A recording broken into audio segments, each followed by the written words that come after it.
Tonight at Time Warner Arena, a lot of people said this was going to be the biggest game of the year for the Indiana Pacers coming in to play the Bobcats.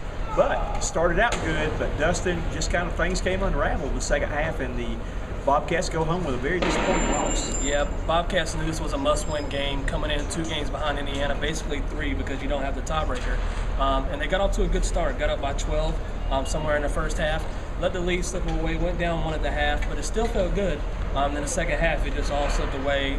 Indiana Pacers were making everything.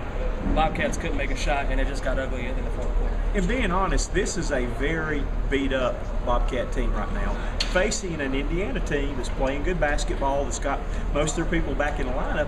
It's a tough matchup. It definitely is. It's 2 teams headed in opposite directions. I mean, you have the Pacers healthy. They have I won't know if he's a top-level superstar, but Granger is one of the top 20 players in the league. I'd say he can score easily, had 33 points tonight. Then you have the Bobcats with your best player, Stephen Jackson, who's said he's only 55% with the strained hamstring. He gutted it out tonight, gave it a go when he wasn't supposed to play, so I do give him credit for that. And it shows what kind of leader he is for this team, but he's just not the player we need him to be to make a playoff run.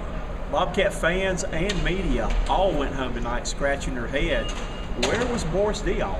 Plays 24 minutes, does not take a shot when he really needs to step up to help his team right now, though, but it's kind of a mystery. And that was the talk after the game, and I'm sure Bobcats fans are sitting at home saying, we've seen this before, a Boris Diaw who doesn't come out aggressive, who barely makes a mark on the game. And when you're a starter in the NBA and you're a third leading scorer on your team and you don't attempt a shot in the biggest game of the season, that definitely raises some questions about, was he in this game? Where was his mental, toughness at? And he definitely didn't step up, and that's one of the reasons the Bobcats got blown out tonight. And it's kind of a mystery too that Paul Silas said he asked him about shooting the ball and said he was not open though. But 24 minutes, you think somebody could get open and take one shot? And Silas said that in his 40 years of basketball, he's never seen anything like that, where your starter, who you depend on to score, doesn't even take a shot. I mean, I'm telling you, it just blows my mind what happened out there tonight with Boris Diaw. Season's not over, but a deep hole now for the Bobcats. Does not get any easier. They have to go to the Garden to take on the Celtics this coming Friday night before returning home to play the Knicks here in Time Warner Arena. Yeah, it's definitely a tough hole now. They're 3 back, like we said. They don't have the tiebreaker, so make it basically 4 back.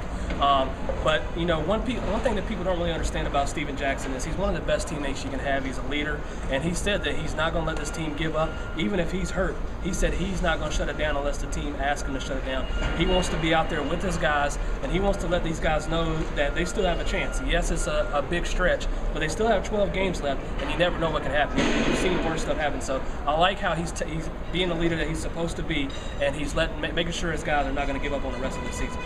It was NASCAR night tonight at Time Warner Arena, but when it's all said and done, the Indiana Pacers were the ones that took the checkered flag.